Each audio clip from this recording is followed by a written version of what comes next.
Chers amis, je commence ma réflexion d'aujourd'hui avec une petite demande de pardon parce que en fait hier je suis trompé de l'évangile ou même la lecture. Mais aujourd'hui, bonne nouvelle, j'ai pris la bonne page et la première lecture, je trouve, ça tombe très bien vis-à-vis de l'annonce de mardi du Premier ministre. Alors, cette annonce, en sachant que maintenant on est parti pour une troisième mi-temps de confinement vis-à-vis les sacrements à l'Église, qui peut provoquer en nous des sentiments de colère, d'incompréhension, un sentiment d'injustice, ou de dire cette décision n'a pas de sens. Mais moi je crois, si je regarde ça avec ma foi, je dis, tu ne peux pas affaiblir l'Église. Je crois que tu vas finir par le rendre plus forte. D'accord, tu peux nous empêcher de se réunir, mais tu peux ne rien faire pour nous empêcher d'être unis. Unis entre nous, unis à Dieu. Car celui qui nous unit, c'est l'Esprit. Et l'Esprit Saint, tu n'arriverais jamais à le confiner. Il souffle là où il veut, quand il veut, à la mesure qu'il veut.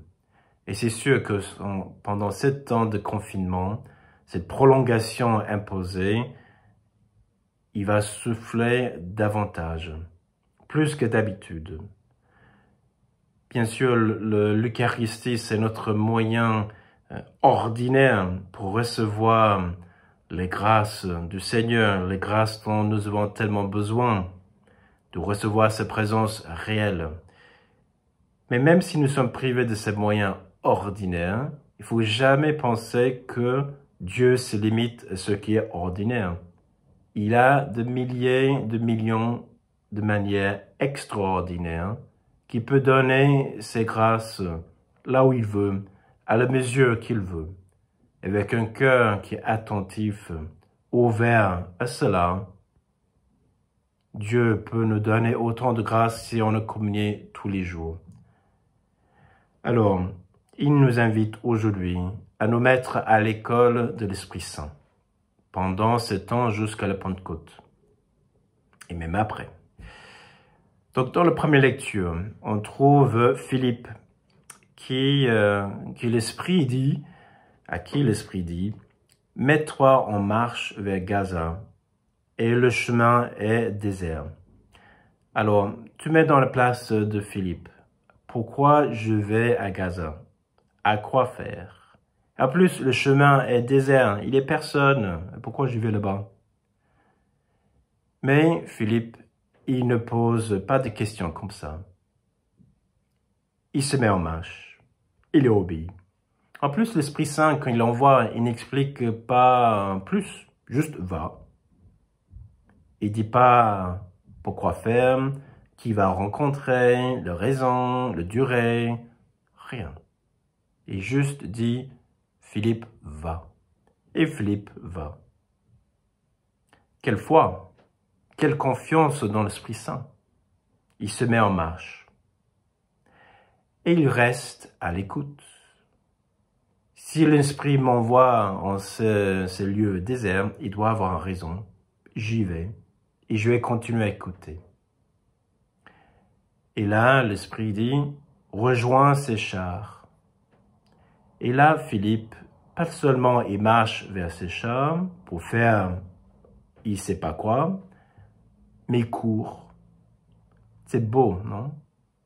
De voir cet homme plein de l'Esprit Saint, plein de ses confiances en Dieu, il court envers il ne sait pas qui, pourquoi dire, de quoi faire, il court. Il utilise tous ses moyens, toutes ses énergies pour accomplir ce que l'Esprit lui demande précisément en ce moment. Alors aujourd'hui, l'Esprit Saint, il est bien présent. Et c'est à nous à écouter. Il ne veut pas qu'on perde nos énergies en visant le 2 juin. Ou en lamentant ce qu'on ne peut pas faire jusqu'au 2 juin. Mettons-nous à l'école de l'Esprit Saint. Et comme Philippe, écoute ce que l'Esprit me souffle aujourd'hui. Pas demain, pas dans 3 semaines. Aujourd'hui. Si je me mets à l'écoute de l'Esprit Saint, qu'est-ce que l'Esprit Saint veut que je fasse aujourd'hui concrètement pour aimer mieux ceux qui sont autour de moi, d'utiliser mes talents à la manière qui est le plus propice. Et après, l'Esprit Saint nous dira ce qu'on doit faire. Il nous donnera sa force. Et si on met toute notre énergie en cela, l'Esprit Saint nous donne autant de grâce qu'on a besoin. Et peut-être c'est là qui dit on a besoin d'apprendre à vivre un peu en ralenti, de vivre le moment présent, d'arrêter de se projeter sans cesse dans un avenir proche ou lointain, de reprendre notre souffle, reprendre son souffle, et demander aujourd'hui qu'il nous donne cette grâce de rester unis à lui, à Dieu et aux autres. Et j'en suis sûr, si nous mettons tous à cette école, et nous vivons de jour au jour, en accomplissant fidèlement ce que l'Esprit nous demande, en mettant toute notre énergie, on finira ce temps de confinement, pas démunis, pas affaiblis, mais 1000 fois plus forte. Prions donc l'Esprit qui nous aide à profiter de ce temps, de retrouver la paix dans notre cœur et d'accomplir fidèlement notre mission d'aujourd'hui. Amen.